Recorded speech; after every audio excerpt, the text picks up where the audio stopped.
Hello students, मैं जसविंदर कौर। आज हम पढ़ेंगे कक्षा 7 का पाठ नंबर 2, ईश्वर कहाँ है। कल हमने पढ़ा था बच्चे, आज हम उससे आगे पढ़ते हैं। एक लंगड़ा आदमी जो छड़ी का सहारा लिए उस झोंपड़ी के सामने से गुजर रहा था, उसने गुलाम की बात सुनी तो वह खिलखिला पड़ा। उसकी हंसी की आवाज़ सुनकर वह अंधा आदमी और गुलाम झोंपड़ी से बाहर आ गए। तुम भी सारी उम्र अंधे ही रहोगे, लंगड़े आदमी ने अंधे से कहा। तुम इतना भी नहीं जानते कि सूरज क्या है?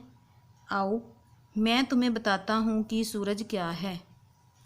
सूरज एक आग का गोला है जो रोज़ सुबह पहाड़ों से निकलता है और शाम को हमारे द्वीप से मीलों दूर पहाड़ों में छिप जाता है। हम तो हमेशा से यही देखते आए हैं। तुम्हारी आंखें होती तो तुम भी यही देखते।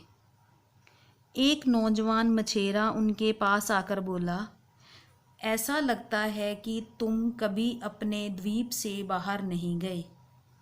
अगर तुम्हें दूसरे द्वीप में जाने का अवसर मिला होता, जैसे हमें मछलियाँ पकड़ने के सिलसिले में दूसरे द्वीपों में जाने के अवसर मिलते रहते हैं, तो तुम जानते कि सूरज रोज़ सुबह समुंदर से निकलता है और शाम को समुंदर में ही डूब जाता है।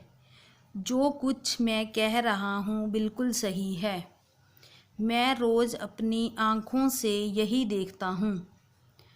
फिर एक भारतीय यात्री ने मछेरे की बात को काटते हुए कहा, आश्चर्य है कि आप लोग कैसी कैसी बेबुनियाद बातें कर रहे हैं। भला यह कैसे हो सकता है कि आग का गोला समुंदर में डूब जाए और समुंदर का पानी उसे ना बुझाए? दरअसल यह आग का गोला नहीं है, यह तो एक देवता है जिसका नाम देवा है। ये रोज़ मेरू के सोने के पहाड़ों से रथ में सवार होता है और रोज़ शाम को टीरू के चांदी के पहाड़ों में छिप जाते हैं। भारतीय यात्री की यह विचित्र बात सुनकर मिस्र के जहाज़ के एक मल्लाह ने कहा, नहीं नहीं, आप बिल्कुल गलत कह रहे हैं। सूरज एक देवता नहीं है। मैंने जहाज़ का मल्लाह होने की हैसियत से अनगिनत समुद्री यात्राएं की हैं। मैं यह अच्छी तरह जानता हूँ कि सूरज सिर्फ भारत को ही नहीं बल्कि पूरी दुनिया को अपनी रोशनी से रोशन रखता है।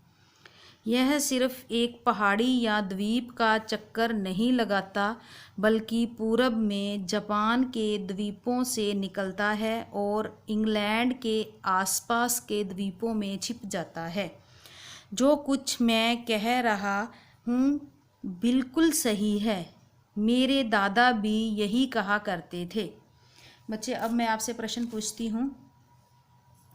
नारियल के पेड़ कौन से समुद्र तट पर थे?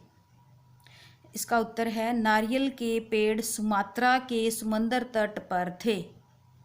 अगला प्रश्न है, आदमी के अंधेपन का क्या कारण था? इसका उत्तर है आदमी घंटों सूरज की ओर देखता रहता था, जिस कारण उसकी आंखों की रोशनी चली गई थी और वह अंधा हो गया। अगला प्रश्न है, लंगड़े आदमी के अनुसार सूरज क्या था?